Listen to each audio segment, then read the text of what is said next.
این بینای تعلیمی دوشانه در مؤسسه تحصیلات میانه عمومی رقم 37 ناحیه واسه در سمت معارف نوگانی‌های دوره صاحب استقلالی کشور محبوبمان تاجیکستان است. بینای مذکور طبق دستور و هدایت‌های پرزیدنت جمهوری تاجیکستان در دایره کارهای آبادانی با جلب صاحبکاران محلی سال 2021 با افتخار جشن 30 سالگی استقلالیت دولتی جمهوری تاجیکستان مورد استفاده قرار گرفته است. کلکتیو آموزگاران و خوانندگان این مکتب جواباً به غمخواری رهبری دولت امروز سطح و صفت تعلیم را خوب به راه مانده بین 72 مؤسسه تعلیمی در ناحیه یکی از مؤسسه‌های نمونوی گشته است. با مقصد آموزش تجربه پیشقدم استادان درهایشان برای تجربه آموزان همیشه باز است.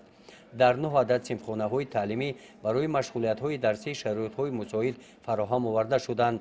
در مکتب از جانب خوانندگان قاعده‌های طلبگی و ترتیب لباس یگانه مکتبی رعایت می‌گردد. سیاست معارف پرورانه پیشوای معظم میلاد را بسیار صاحبکاران ناحیه واسه همه‌جانبه دستگیری نموده آنها به ساختن بناهای نو حاضرالزمان مکتب‌ها سر کردند و قسمت در نزد مؤسسه‌های تعلیمی به بناهای علاوگی پرداختند که حالا ما که در نزد مکتب 37 ناحیه قرار داریم من همین بینای نوی که هست با مبلغ گذاری برادران شیخوف‌ها که صاحبکار هستند ساخته به استفاده داده شد و امروز من گمان میکنم که آموزگار را یک رسالت بزرگ در پیش داده است. این رسالت هم باشد در روحیه خویشتن‌شناسی خودآگاهی تربیت نمودن نسل نورس است.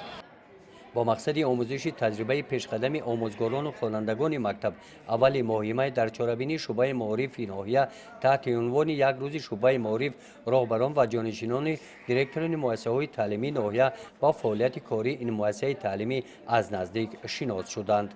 تجربه پیشقدم اکثریت آموزگاران در همین حالت‌ها در درس‌های گشاد و یکدیگر آموزانیده می‌شود.